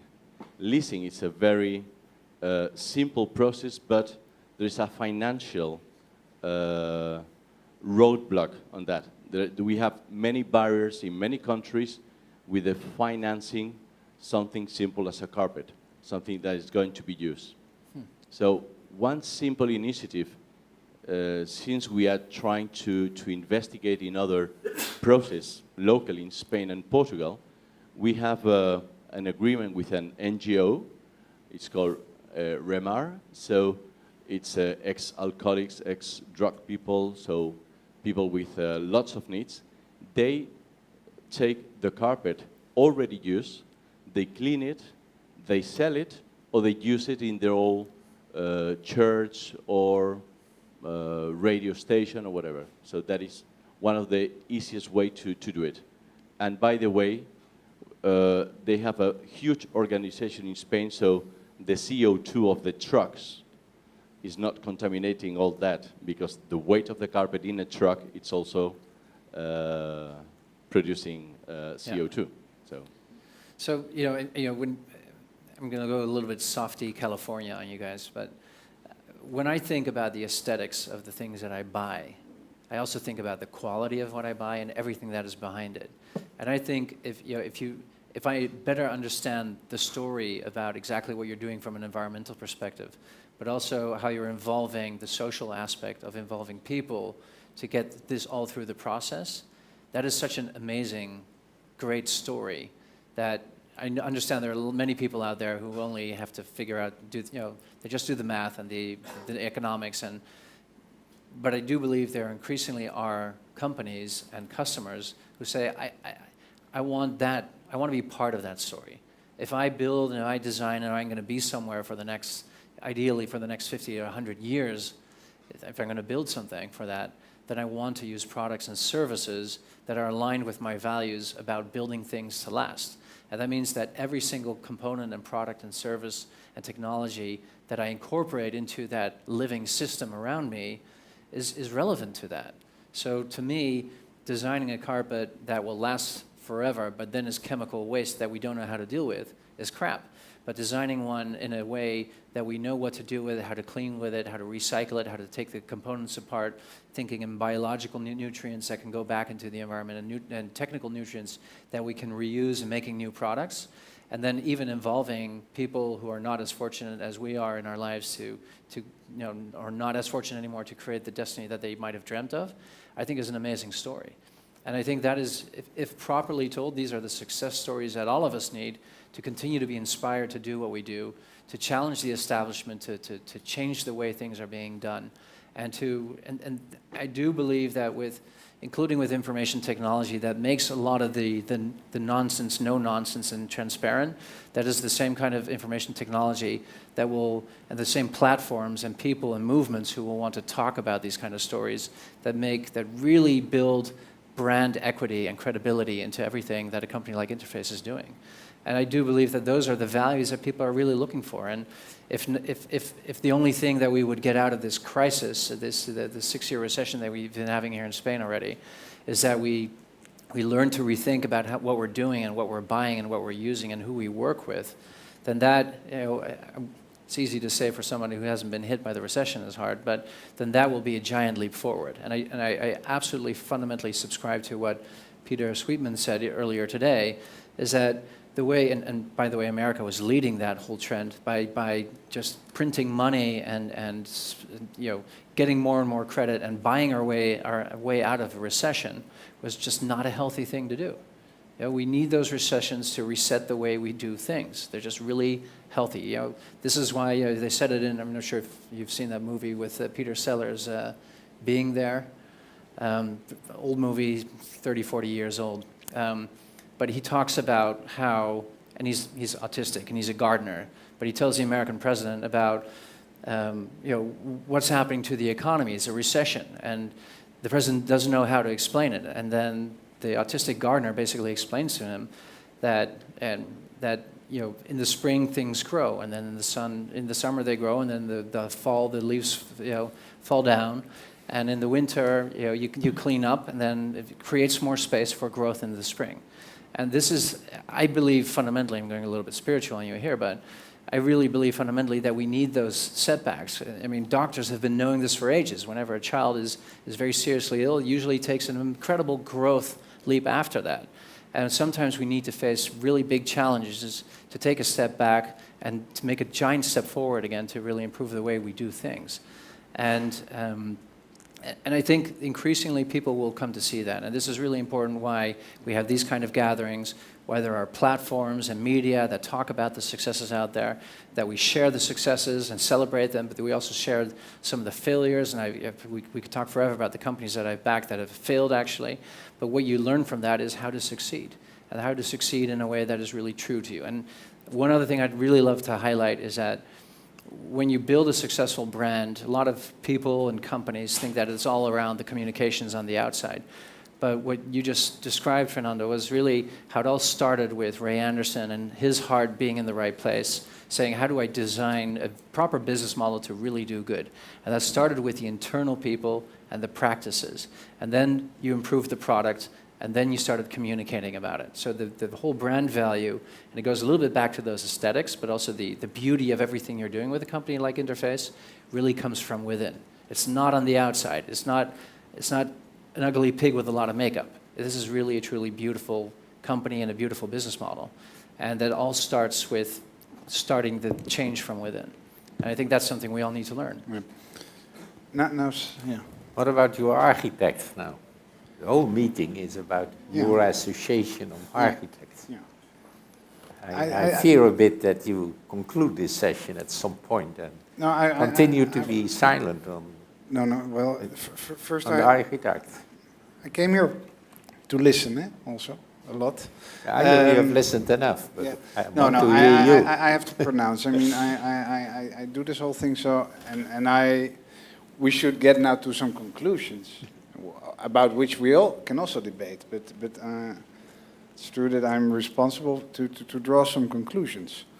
Well, in the first place, I think after hearing these 2 days, and also from the point of view of what our association is concerned about, the future of our job, the future of our profession, I think an entrepreneur spirit is missing amongst architects.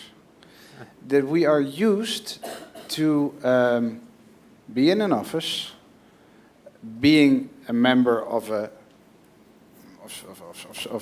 society, of some sociedad, to be a partner in the office even.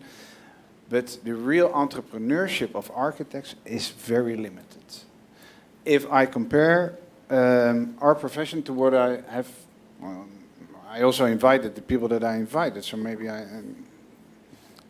looked for it. But I think this future, also when we talked about something that was already pretty defined this morning, that we should dedicate ourselves to rehabilitation, to retrofitting, and to improve the already built environment, we should take a lot of more initiatives.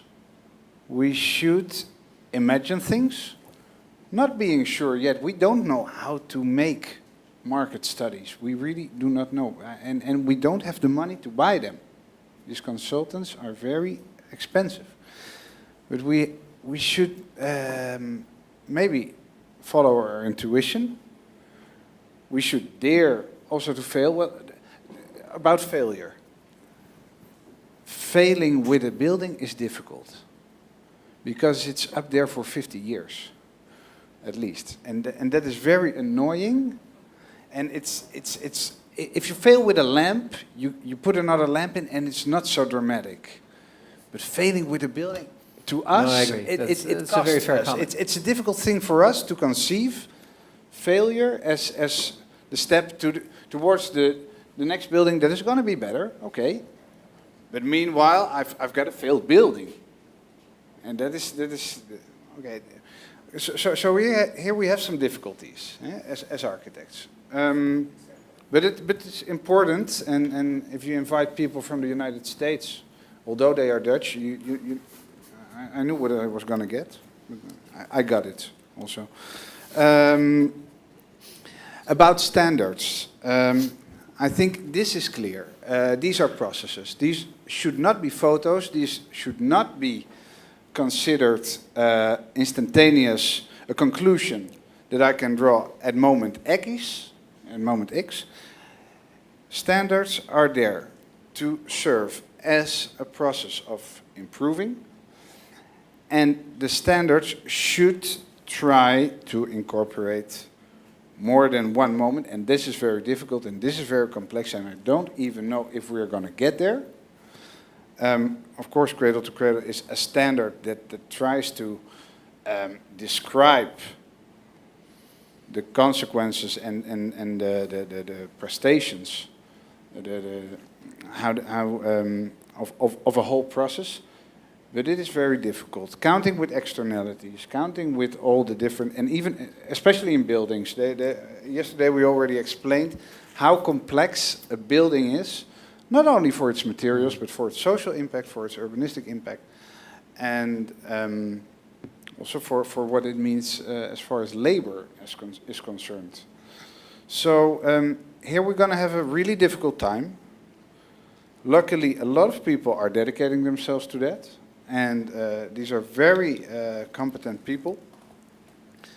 So we will continue that, even though people will not certify. Yeah, that might be not a problem, but I think that the awareness of standards, of labels, of certifications, of qualifications is getting there. And then sometimes it ends up as a marketing tool. Now, okay, let's accept also that standards are one step in creating awareness. Mm-hmm. And this is something that a lot of different other professions have gone through. And we can learn also from that. The power of the people. And okay, once again, as a member of Architectes per l'Architectura, we should be amongst the people. We should be connected to society and not underestimate the power of what society, or maybe not even our clients, but the users of our building. Here we've got another problem, that the one who buys my building is normally not the one who uses it. This is something that makes it more complex than other products. But okay, then we should be the intermediate between the one who buys it, who is the one to whom I send my invoice, and the one who is well or not satisfied. Is or not satisfied about the building, but building for the users and listening to the users of buildings, the users of cities, and then afterwards Anachu will have to say something still. But yesterday she gave a very good example of how in Madrid people demanded cycling, and cycling will come to Madrid, and we did it here in Barcelona, and we should not underestimate the power of what architects can achieve of changes within the city, collaborating and being very aware of what these people demand. We have to listen more to the users than to the developers, I think. And then for the last conclusion, we have to be brave. And it's hard maybe to be brave if a recession takes 6 years, because you wonder whether you should not dedicate yourself to something else than architecture. But we love that profession, and we know that we can do a lot for people, for the cities, and we know that there's a lot to be done, and a lot the things people can. The bad things that are done are also motivating, eh? Because you want to avoid and you want to improve. And I'm motivated also by the failures of others, not only by my own failures. But we have to be brave and to go through, well, this difficult epoch and through the skepsis and the big and difficult to overcome power of constructors is one thing that is in between. They're not. A lot of them are really not improving the quality of houses, and I don't want to say all of them, but they are very old-fashioned. And they have a really difficult time to turn their mental direction into another way where it's not only the quantity of hours that you employ badly educated people, which makes their budget, what their budgets are made up out of, but they should also try to make models, accept and get used to building with less waste, with less labor and better quality. And we architects, we have to be persistent. We have to show perseverance. And well, I think the optimism that you showed today, Warner, and also the long-term vision of Ruud Lubbers can motivate us that in the long run, this is worth this fight. Now, these were my conclusions, but there are a lot of people here who maybe also want to say something. So I'm going to give the word to the people. Anachu is over there. Fernando is giving her the mic. Hi, thank you. Well, one of the things I'd like to talk about as a conclusion is that we've been here for 2 days, and from a communications point of view, I'm a journalist, the message is not clear yet. Sometimes I've heard people talking about sustainability as a problem. Some people have talked about sustainability as a solution. And even some people have talked about sustainability as a business opportunity. Or I've heard it this way, or I have interpreted it this way. So unless the message is clearer, simpler, regarding certificates, as we said yesterday, regarding judgment, we won't get anywhere, I'm afraid. We have had some clear notions as well. A politician this afternoon said that this has to be done by society, by civic society, as we did yesterday. Of course, this is not taking responsibility from a political point of view, but at least in Spain we are quite used to it. So I think we could emphasize this message. I'm hopeful. In my point of view, I'm hopeful because, for example, we are having this conversation in English here, which is unthinkable. I mean, I'm old enough to know that this was unthinkable 20 years ago, and I know enough to say this would be unthinkable in the political scene today in Spain. So I'm hopeful for this, not only for this, but for many other matters. This morning, Peter said that a society that looks back gets wrong, basically. I mean, I'm summarizing. I do not wish to manipulate his words. But I think sometimes we need to look back to get the good things that we have let go. For example, just in the last, say, 2 years, for example, in Spain, we've gotten rid of most of the plastic bags we were so used to them. We no longer smoke as we said yesterday, in restaurants and in bars. I mean, we can change us as a society.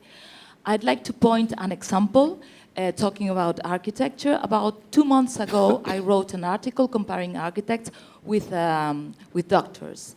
The medicine business changed a lot in Spain, perhaps 40 years ago, when we first got social security.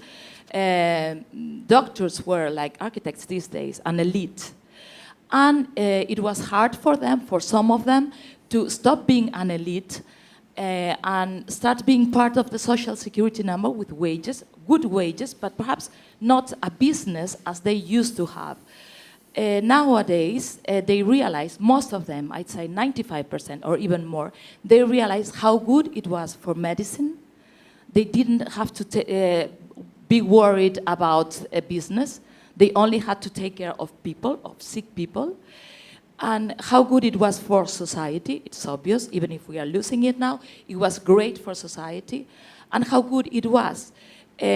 Architects are perhaps, you are always talking about what we can do, we cannot build anymore, and we can, I mean, being a journalist, you can't imagine how much our business is changing.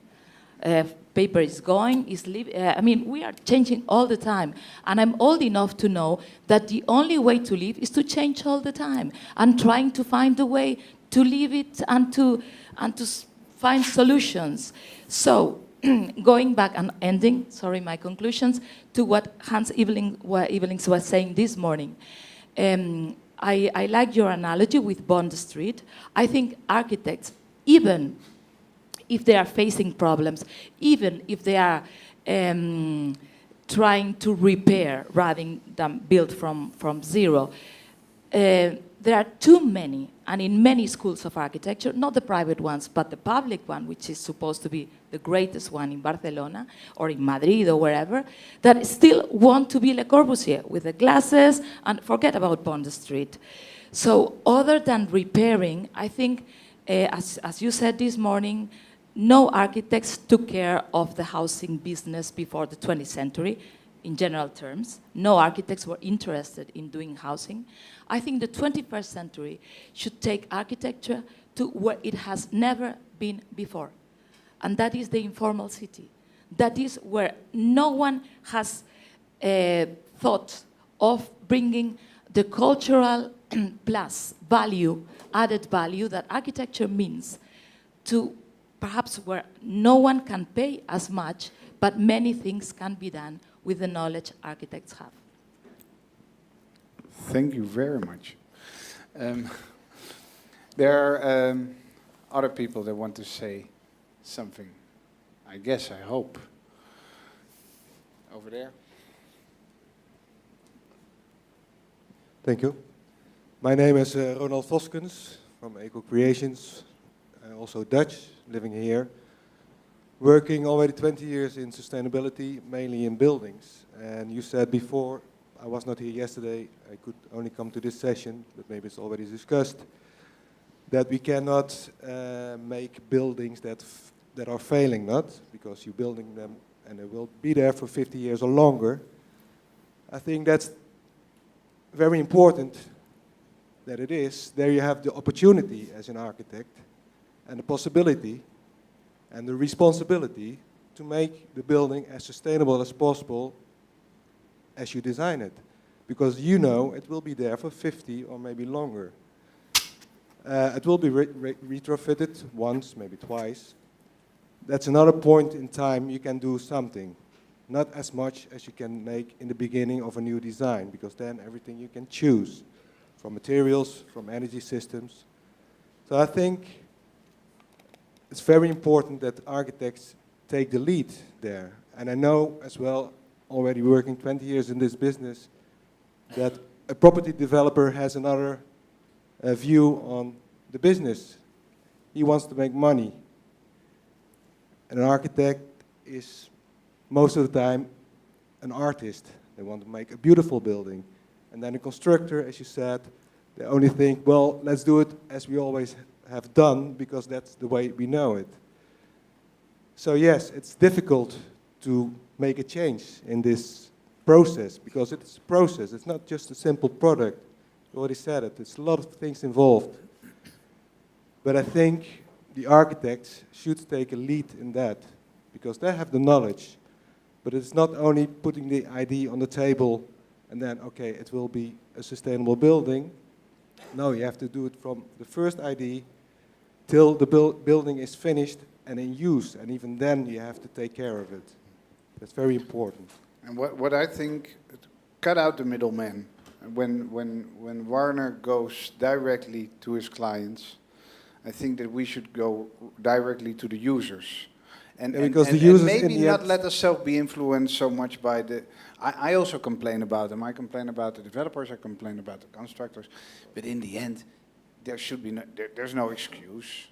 No, in the end, the users, they will take, hopefully, advantage of the building. They are the users. So it's a nice building, low energy bill. And that's not of the developer. The developer wants to develop a cheap building, or at least he wants to make a lot of money. So investing a lot in energy saving, for example, it's not for his account. It will be for the user. So there you have the same discussions you already told. So I think there's a lot of work to do, and I think it's, well, you build for the future, not, and that's what you have to do. Yeah, one quick thing I wanted to say that actually links to what you both are saying is, there's a, I mean, we're still, especially here, still living in a crisis. And the crisis, the Chinese symbol for the crisis combines two other symbols, one of which is threat and the other is opportunity, right? So we know that we're in a consistent era of change. I mean, the only thing that is not going to change anymore is change itself. It's going to, every industry is being made over as we speak. Every single industry. And that means, having been through that in journalism and published, you know how tough that is. You also know that not changing with the general trend is going to kill you. The company is just not going to be there. You are going to be replaced. So you have to adapt. You have to figure out what your role and your value add is going to be. And to some extent, that means that while I totally understand what you're saying is that you have to be careful because you're building something to last for 50 to 100 years, you can't afford to screw up. The thing is, you can't afford to not innovate, right? So you're going to have to find a way, whether it's modular or you find that crazy person or organization that's willing to go out on a limb and say, go build or design the next design for how a building should be set up so that it does become more flexible and modular and can incorporate newest and best technologies.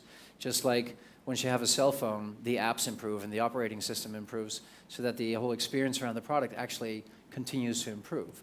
And to some extent, you'll have to find a way, and I think that's, maybe I'm rephrasing it wrong or not, but basically what you're saying is you can't afford not to innovate because somebody's going to do it. And if you're not doing it, if you're not changing with the times, you're going to be out of business. It's as simple as that. So you can either wait for things to improve and other people to lead, or you can lead yourself, or you can go to somewhere else, because there are a lot of places on the planet where they will be building a lot of new buildings and they will need architects. So you can also decide to go somewhere else. But it is adapt or die. Ronald, can you give the microphone to Bruno? Just one very quick comment. I agree we need to look back, but really back. We learn from nature. So nature is what guides the next trend of the things. So That's the point. Probably that is the success of my company. They design looking at the nature.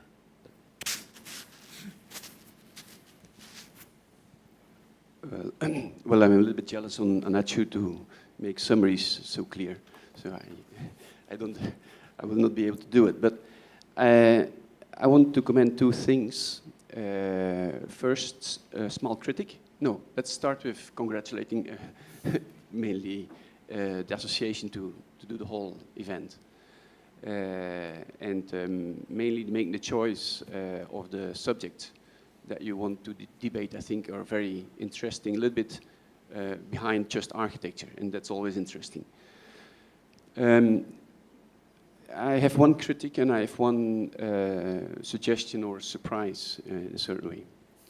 One critic, maybe the best way of expressing is through that title that you have there on the screen. They say, no nonsense, efficiency is business.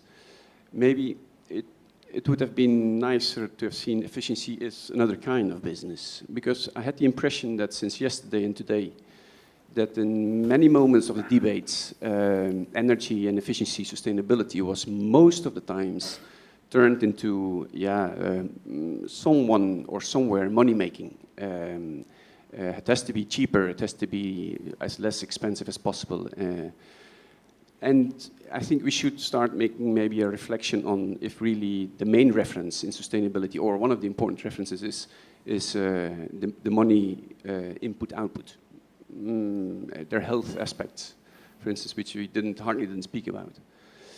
And the second thing that is just a thought, because when I came over here in the last days, I thought that we would speak on a certain moment about one word. And it was mainly present in different debates, but not that clear. It's the word globalization, which we hardly didn't touch, in the sense that if you speak about cradle to cradle, for instance, or about interface and the products, or about food security, or about energy transport. As architects, we always say, think global, act local. But I don't know if globalization is something positive or negative, in the sense that we are just accepting that you can transport whatever kind of thing through the whole world, as long as you are fitting into the criteria and indicators and the standards that are established by these systems, like cradle to cradle, LEED, or whatever.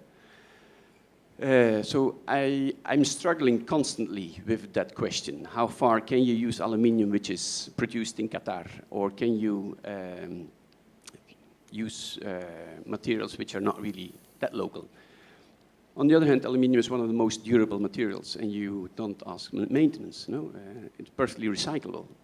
How far interface should send things to the Netherlands? Is that acceptable, no? That's just a conclusion in the sense that I thought that we were going to speak a little bit more about that aspect, but can be for another session of debates the coming year or whatever.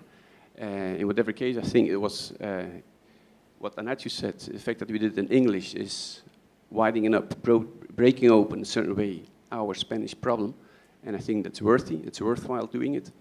And I think just not speaking about architects, but everything which is behind and very close to it, I think that was a perfect formula. So, thank you. Anyone else? If not, then I want to thank Roca for letting us be here using this auditorium during 2 days, for making it possible that all these people have come over. They could stay here 2 days, and I think there are few enterprises that are willing to receive these kinds of forums, and they are very necessary. And I think I want to thank Nathalie and Nuria for that, and I want to thank all the audience for their participation also, because if one of the motives to organize this part of sustainability was to have a debate, that is also something that in Spain, the participation of the people, it costs, but we got it going here yesterday and today. And now I'm going to give the microphone to Nathalie, who started everything, and she will close it off also. Okay, thank you. Thank you, Sander. We arrive at the end of this very interesting seminar, the context of sustainable architecture. And during these 2 days, we have talked a lot and debated a lot about different topics, what should be promoted as green, about the fear of a new energy revolution, about the role of the architects in reinventing our cities, and finally about the paradox of meaning of efficiency. I am convinced that all of us, we have learned a lot, and I hope that at least, our ideas are clear about these topics. On behalf of Roca, I would like to thank all the professionals who has been involved in this seminar, and of course also thanks a lot Apora to collaborate with us in this very interesting seminar. Thanks for everybody to be with us during these 2 days. Thank you a lot.